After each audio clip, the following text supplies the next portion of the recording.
In today's video, we're talking about the areas in Metro Vancouver that you want to avoid living in. And yes, as lovely as this region is, there are areas that you want to avoid. And of course, you know how expensive this market is. So making a mistake like this could be the most expensive mistake that you've ever made in your life. By watching this video, I'm going to help you avoid making that mistake and make sure that you move to an area that you're going to love. Let's get into the areas that you should avoid when moving to Vancouver right now.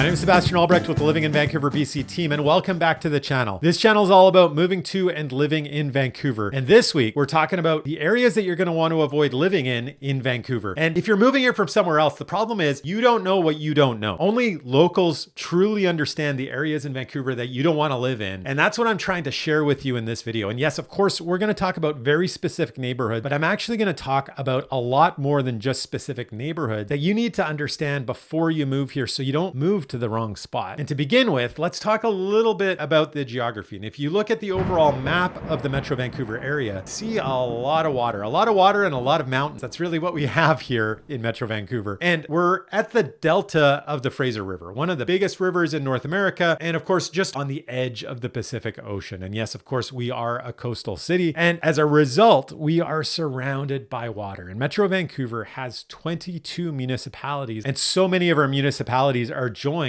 by bridges or tunnels. There are 24 bridges throughout Metro Vancouver, and there's one massive tunnel. And the point here is that these are all bottlenecks, and you really need to take this into account when you are moving here. So you want to think about, where do I want to live? Where can I afford to live? And where am I working? And what do I like to do? And you want to take all of this into account when you're planning your move here. But really what you want to think carefully about is whether or not you want to be crossing a bridge. So if you work in Vancouver and you want to live in Langley, you really want to think that through carefully and make sure that it's worth it to you, that you're saving enough money to take on that commute. Because that commute, which looks on paper like it should take probably about half an hour, on a bad day, crossing along a Highway 1 where there can be massive traffic jams, and across that massive bridge, there can be so much traffic congestion and everybody is funneled through the bridge. And as a result, you're really giving up control of what your commute might look like. And it could go from a 30-minute commute way up to a 2-hour, 2.5-hour commute each way on a bad day. And that's something that you really want to consider when you're moving here. So it might make more sense for you to live closer to where you work. And if you are working in Surrey, perhaps it makes sense for you to live in Langley or in White Rock, where you're not necessarily going to have to cross a bridge. Now, traffic is still an issue, and you want to take that into account as well. And if there are other modes of transit that you can use instead of a car, I would highly recommend it, because our region is growing so quickly and there are all of these bridges and so many cars that no matter where you are driving, whether a bridge is involved or not, you really want to think hard about the impact of a commute. Of course, so many people these days no longer have to commute. You're able to work from home. So if this is not an issue, this may be something you do not have to worry about for your daily commute. But you also want to take into account for what you like to do for fun. And if you love the outdoors, if you want to get out into the mountains every day or every week on the weekends, you may want to take that into account as well. And you might not want to live all the way to the south, way down in Tawasin, if you want to get up into the mountains every week, way up there in North Vancouver or in Coquitlam. And that commute and crossing through the tunnel and crossing a couple of bridges may not be something that you want to do. And that might not be worthwhile to you. This is something that you really absolutely need to consider and has a massive impact on your daily enjoyment and your quality of life. So think about the bodies of water, think about those bridges and all of those bottlenecks and the amount of traffic that you really want to contend with when you're planning your move here to Metro Vancouver. Next, we need to talk about the impact of homelessness, drug addiction, and mental illness on our community. There are a few neighborhoods where the impact of this is very significant. There's no doubt about it. And it's significant not just in Vancouver, it's significant in other cities of a similar size or larger throughout North America. But it is something that we recognize as an issue in Vancouver and something that you want to be aware of when you move here as well. well. Now, everybody has heard of the downtown east side. This is essentially the epicenter of this issue in Canada. It is our poorest postal code in the entire country. And you go into the downtown east side and you may be very shocked and surprised at what you see, but is very much contained in I would say about a 10-block radius. It is devastating. It is horrifying. It is hopeless to a certain degree. My entire life, this has been an issue in Vancouver, and it's something that we have hoped we can change from one politician to the next. People try and find solutions, but unfortunately, this is something that is a part of our society and it is present, but it also impacts whether or not you want to live there. I personally don't feel that it impacts my safety at all. I am very comfortable. Of course, I am a tall, large man, and I recognize that there's a difference for my experience as there might be for somebody who may not look like I do. But on the downtown east side, I am quite comfortable walking around that neighborhood. I pretty much all hours of the day or night. I may not choose to walk down an alley in the area. I am definitely going to be much more aware of my surroundings. And there's some people that you can see are in distress and you give them a little more space, and you definitely don't engage in any kind of way. It's essentially being street smart, and the way that you'd behave in any large city in an area that you're not really familiar or comfortable with. That is very much a requirement on the downtown east side. But this is an area, as much as I don't feel like it's a particular issue of my personal safety, it is an area that I would not choose to live in. And I don't typically recommend it for clients as well. And specifically, even if you are comfortable living in that area, it's going to make owning in that area and selling one day much more challenging, because it's going to be harder for you to find a buyer that's as comfortable with that neighborhood as you are. But in order to buy in that neighborhood today, you're definitely going to be getting a discount. And that might be something that you're comfortable with, as long as you recognize your ability to sell down the road is going to be hampered. Now, there are a couple things about the downtown east side that I do feel it's necessary to point out. And number one is you don't want to confuse this area with all of East Vancouver. And I do find a lot of people, when they hear east, because of that connection with the downtown east side, they assume that every part of East Vancouver sort of has a similar issue. And that's definitely not the case. Yes, there are some areas that would directly border on the downtown east side that have more direct connection to the downtown east side, more of an impact. And you may want to avoid areas that border on it if you are, I would say, if you have a certain degree of sensitivity to it. You may want to give yourself a little more of a buffer, a little more of a distance. So you might not want to live in downtown Vancouver. You may not want to live in Strathcona, and you might not want to live in Mount Pleasant or Commercial Drive. These are all areas that border directly on the downtown east side and have a certain degree of overflow from the impact of the downtown east side. But if you moved out to Main Street or Fraser or Killarney in East Vancouver, these are all areas that are fantastic family neighborhoods where you would have no impact or very little impact from the downtown east side. No difference than any other part of Vancouver. And so that's an important distinction to make. The other thing to be aware of is you also don't want to confuse Main and Hastings. Main and Hastings is another reference that people have for the downtown east side. That is the exact crossroads of where the downtown east side is. And it's an intersection of two very long streets. And so Hastings extends far east and a little bit west, and Main Street extends a little bit north, but mostly a very great distance to the south. And both of them are fantastic streets in the right neighborhoods. And away from the downtown east side, Main Street is an amazing neighborhood. It is the center of the Little Mountain or the Riley Park neighborhood to the south, which is a fantastic family neighborhood. And it's a neighborhood that I myself live in fact. So there's no connection to the downtown east side on Main Street away from the intersection of Main and Hastings. And the same thing is true for Hastings Street, which to the east has another fantastic neighborhood called Hastings Sunrise. And that's an area that I would feel very comfortable recommending people live in. And so I just want to make that distinction and make sure that you're not confusing areas when you're thinking of areas that you want to live in if you're trying to avoid the downtown east side. Now, beyond the downtown east side, there are a couple other areas around Metro Vancouver that have an impact from homelessness, drug addiction, and mental illness that a lot of people aren't necessarily aware of, but you should think about when you're moving here. And number one is perhaps the most obvious, and that's Whalley in Surrey. And Whalley is also known as Surrey City Centre. It's being rebranded to a certain degree, and there's so much development happening in Whalley at the moment. It is changing incredibly from day to day. There's so much development, so many new condos.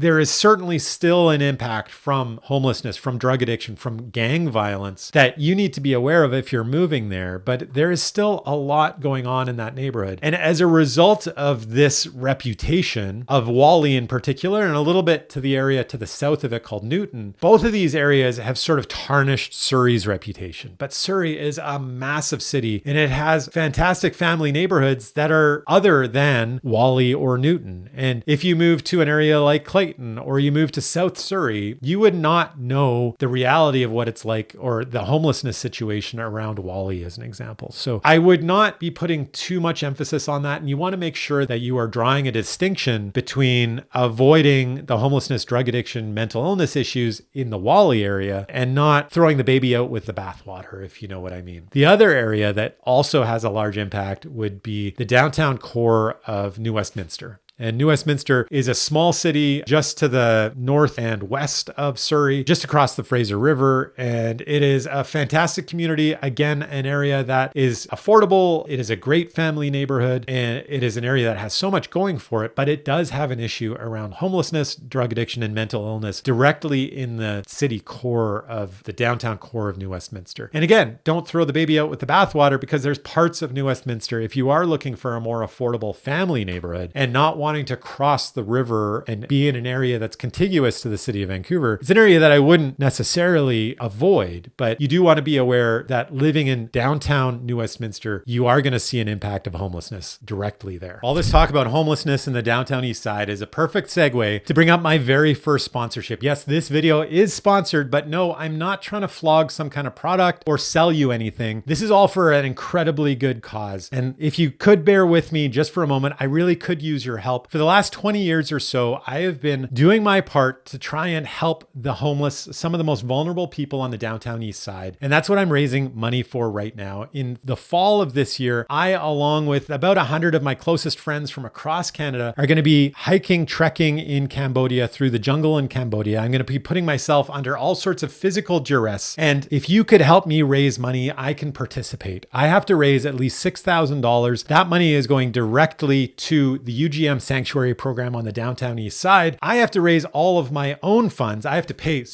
pay my own way to get there and all of my own expenses. But in order to participate, I have to raise these funds for some of the most vulnerable people in our community. And yes, I really could use your help. So if you're feeling like you'd like to give a hand, I would really appreciate it. All of the details are going to be in the comment down below, pinned to the first comment and in the description below. Thank you so much. Let's get back to the video. Okay, now that we got that sponsorship out of the way, let's talk about one other thing that's really essentially based on geography that you need to be thinking about when you're moving to Vancouver. And that is low-lying areas. And there's 3 points that I want to cover in this section. And number one is the peat bog. And peat bog can be found throughout Metro Vancouver. And essentially that is old swamp. It is very soft land, but basically we've just built on top of an old swamp. And you wouldn't really think that we've put ourselves on top of the land that has been here and that has an impact, but it does. When you're looking around, you might just see concrete everywhere, but there's some areas in Vancouver that I know very, very well and in other municipalities throughout Metro Vancouver where it is very obvious that something isn't right. When you look around, the evidence of peat bog becomes pretty apparent. The streets are buckled, the sidewalks are buckled, and it kind of feels and looks like, I don't know, something very heavy, like a herd of elephants has gone through that neighborhood or maybe Godzilla or something. And the result is over time that once something that was built flat is been churned up by the softness in the land that it is built upon. And so these houses tend to have issues around their foundations and they're just really not square anymore. And this can be a really significant problem for a lot of houses that are built on peat bog. We are dealing with this better today than we did 20, 40, 80 years ago, but it is something that you want to be aware of when you're moving here. It's something that you want to be aware of when you're buying a home in Metro Vancouver. And luckily, municipalities are here to help. And if you are looking in whatever municipality it happens to be, there's generally maps available that show you where the peat bog areas are. And so if there is ever any question, one, you want to talk to your realtor about it. Number two is you want to check these maps. The maps aren't going to be definitive. Sort of the edges of the maps can be a little bit gray, a little bit shady, right? It's not entirely clear based on the map where the peat bog area ends and where it starts. And these areas could shift a little bit over time. But more than anything, you're going to see some physical evidence that peat bogs could be an issue. And so that is something you definitely want to be thinking about when you're you're moving to Metro Vancouver. Number 2 would be an issue around liquefaction. And as you probably know, we are in what is known as that ring of fire. We are on that outskirts of an earthquake zone. And my entire life, we've been warning about the big one. We are well overdue. They say we're about a few hundred years overdue for this massive earthquake that kind of happens in this region roughly every 400 or 500 years. I believe it's in that sort of timeline. And so even as a kid in schools here in Vancouver, we did earthquake drills and they're still doing it today. In fact, my kids just did an earthquake drill, I think a couple of weeks ago in their school. So it's something, if you live here, if you're growing up in Vancouver, it's sort of drilled into your minds. And most people are aware that earthquakes are a risk when they're coming to Vancouver. But what is the most significant risk is really that you are in an area that is going to disappear if there is one of these massive earthquakes. And so if you're not buying a home or settling on land that is bedrock, that is solid, you may be at risk. And there are areas throughout Metro Vancouver that are essentially built on the river delta. And that is the land that you want to be concerned about. And there are massive swaths of land, not just in the city of Vancouver, but throughout Metro Vancouver. Richmond is the area that really comes top of mind. The city of Delta, obviously just the name of it kind of flashes warning bulbs. It is incidentally not all of Delta that is an issue. There is an area, a lot of Tawasin. This isn't really a concern, but there are significant portions of Delta, significant portions of Richmond where you should be thinking about this. And if you are at all worried, if you are a worrier, this is something that you may very well want to avoid. I mean, most of the powers that be, the engineers, the politicians, we're not really talking about this as much in popular discourse as an issue in determining where you should live. But it is something that you should put at the back of your mind if you have a concern. Just remember, the city of Richmond, its average is at 3 levels above sea level. So, and this is all built on top of the sediment that has been put there by the Fraser River. And what this means is we are some of the most fertile land in all of Canada, which is amazing. But all of that land traditionally was used as farmland. But as population pressures grow, we're starting to build more and more on this land that was once considered undevelopable. And so you see that happening in Richmond, you see that happening in Delta, but you even see it in the city of Vancouver. An area like the River District in Vancouver is for the most part built on an area that could liquefy. But on top of these issues around liquefaction, there's also the issues around flooding. And once again, because of being at the river delta, at the bottom of the Fraser River, there's so much of the area throughout Metro Vancouver that could be flooded. And also, if we're thinking about if you are at all concerned about global warming, of course, sea levels could be rising as well. So once again, municipalities throughout the region come to our aid, and the province also publishes this information, but there are flood zones, and you should be thinking about the peat bogs. You should be thinking about the liquefaction possibility due to earthquakes, and you should also be thinking about flood risks in determining where you live, and perhaps then as a result, avoiding certain parts of Vancouver and of Metro Vancouver. And when determining where you should avoid living in Metro Vancouver, you also want to take into account the weather. And I've talked about this in a few other videos, but one of the things about Metro Vancouver is there's a big diversity in the weather. And so many people are aware that Vancouver gets a lot of rain, and there's really no doubt about it. We get a fair amount of rain, but most of it is concentrated in the winter months. And the excessive amounts of rain that you're going to find in very specific areas. And if that's something that you're sensitive to, you're going to want to avoid living in those areas and perhaps choose some of the areas where you see a lot less rain and, in fact, even a lot more sunshine and warmer temperatures. So very specifically, I'm going to talk about 3 areas that you want to avoid, generally because they're wetter and darker. And those areas are along the North Shore Mountains. And those mountains, essentially we get these weather systems that come in off of the Pacific Ocean, and the clouds are picking up all of the precipitation from the ocean, and they get weighted down by all the precipitation, all the rain that they're carrying, and they bump into the North Shore Mountains. And in order to get over those mountains, they have to unload what they have inside them. So the areas directly below those mountains are the areas that you want to, for the most part, avoid. And so I'm going to start with North Vancouver, and very specifically, it's Lynn Valley and it is Deep Cove in North Vancouver. Those are 2 areas that you're going to see a lot more rain and a lot less sunshine than you are in other areas. I mean, there's tons of amazing things about both of those communities, and I really love them for the right type of people. But if you're sensitive to the amount of rain you might be getting and to sunlight, those might be areas you want to really avoid. In fact, to the south, an area like Tawasin or White Rock can get as much as 30% more sunshine and roughly about half as much rain. You're looking at about 1,100 millimeters of rain in an area area like Tawasin, and you're looking in excess of about 2,500 millimeters of rain in an area like Lynn Valley. So that is a massive, massive difference between those two experiences that you want to be aware of when you're thinking of moving here. The next area is a little bit further to the east, and that is Port Moody, specifically Heritage Woods and Heritage Mountains. Those are the parts of Port Moody that are further up onto the mountain. And that is an area that is going to see, once again, more rain and less sunshine. And so often, I was doing a video about a year ago in a few different communities, and I was in Port Moody, and I could see in the distance, way to the south, the sun was shining in White Rock. And sure enough, I drove out there, and it was like a completely different season. It was sunny. People were around the beach versus people wearing like full sets of long sleeve clothing, pants, and rain jackets in Port Moody. And so that can be the experience that you have. There is a very different type of weather that happens along these sections than there is to the south. And it's not just Tawasin that you're going to see a lot more sun. It's also White Rock and South Surrey. Those are specifically the areas that are going to see the least amount of rain and the most amount of sun. And then the third area that you may want to avoid is, once again, we're just moving a little further east, and that would be Coquitlam and Westwood Plateau and Burke Mountain. And again, just those communities up along the mountainside are areas that you generally want to avoid if you want to avoid the amount of rain and the lack of sunshine. But I will mention an area that people often think is connected, because it is on the North Shore, is West Vancouver. And the reality of living in West Vancouver can be different depending on where you are in West Vancouver. And I don't want to tarnish the reputation of West Vancouver along with just the North Shore in general, because if you're on the western side of West Vancouver, you actually avoid this. You're sort of in a little bubble where there's quite a lot of sunshine, and the homes face south, which is fantastic. So you get a lack of rain and you get more sun than most places. And then the clouds shift a little bit further east, and then they get stuck on the mountains and drop on North Vancouver, Port Moody, and Coquitlam. Okay, now we want to talk about something that really impacts you no matter where you're thinking of moving in Metro Vancouver, and that's the impact of traffic. And number one, let's talk about roads. On busy roads, something like a night street in Vancouver, they are noisy, they are dirty, and something that a lot of people don't realize is, especially when there's heavy truck traffic like there is on a very busy road, essentially our highway system that goes inner city highway along Clark and along Night Street, is the vibration that impacts the houses and condo buildings and townhouses that surround Night Street. And so it's not just the noise of the traffic, which could be going at all hours of the day, but definitely at rush hour, it's worse. And then it's also the dirt, which a lot of people don't really think about, sort of all the exhaust and all the little bits that come off cars, like the tires, the wear on the tires as an example. But most of all, the thing that people really don't think about or understand until it's too late is the vibrations of the massive trucks that run along these roads. And Night Street / Clark is probably the most extreme example, running right through the middle of the city of Vancouver, but it is true of just about any major street that runs through Vancouver. And so streets like Cambie, like Oak, like 41st, like 12th Avenue, these are all streets that I would really seriously think about before deciding to settle on a property that is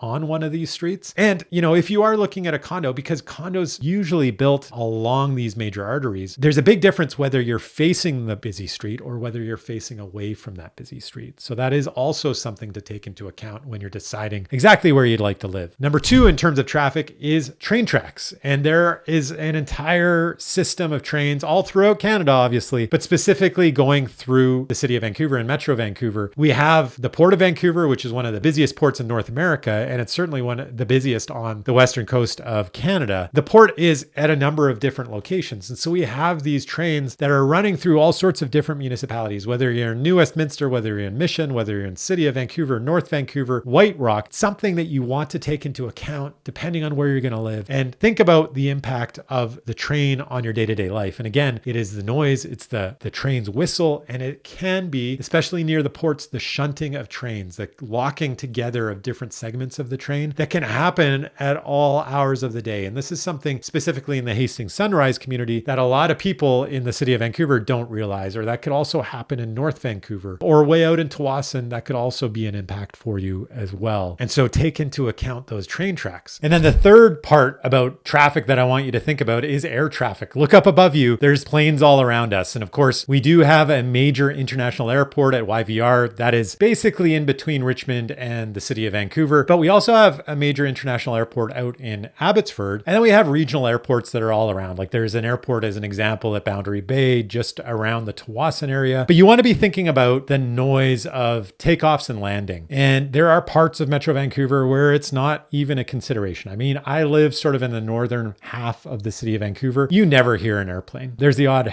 traffic helicopter that might go by or something, or the odd float plane that gets lost or something. Oh, and float planes, that's another one. So an area like Cole Harbor, there is a major float plane airport there in the harbor, and planes are coming and going all the time. And once again, if you are bothered by that noise, that's something that you want to take into account. So there are areas like in the city of Richmond that are right below the landing pattern of the major international airport that we have here. And it is one of the busiest airports in North America. And so that can have a significant impact on your enjoyment of a property in Richmond, and it might have an impact on your ability to sell that property in the future. And so you definitely want to take that into account. In my view, you generally want to be buying the quietest property that you possibly can. And like I said, even if it is on a busy street, in the case of a condo, think about buying at the back. And in the case of a road, something that I had forgotten to mention, and especially with single family residential, is consider, even if you're not on the busy street, consider the back, if you're backing onto it and it's a commercial lane, the amount of traffic, the delivery vehicles that come and go, or if there's a large condo building built on that busier street, yes, it's going to block the noise, but there's going to be considerably more traffic in your back alley and an impact on your privacy in your backyard because the condo building is going to be built a lot higher. And so there's all types of things to be considering about buying a home in the right area. It's not just about neighborhood, of course. And I hope you got a really good idea of that through this video, the things that you're going to want to avoid that are specific to you and your concerns. And after watching this video, if you're still convinced that you want to move to Vancouver and you need my help to find the right home and avoid all of these pitfalls, I'm a realtor that has helped hundreds of families move to Vancouver. I can help you and your family as well. My contact information is right there on the screen. Reach out anytime and we can start that conversation. And for now, if you still want to do a little bit of research, you're not quite ready to reach out, that's totally okay. I've done well over 100 videos all about moving to Vancouver and living in this beautiful city. And those videos are sitting there ready for you to do all the research you could ever want to do to your heart's content. Be sure to check out that giant back catalog of videos. But there is one video that I'd love to meet you on right now. And that's a video I did just recently on exactly what I would do if I was moving to Vancouver in 2025. So check out that video right there, right now. And thank you so much for watching. I will see you next week.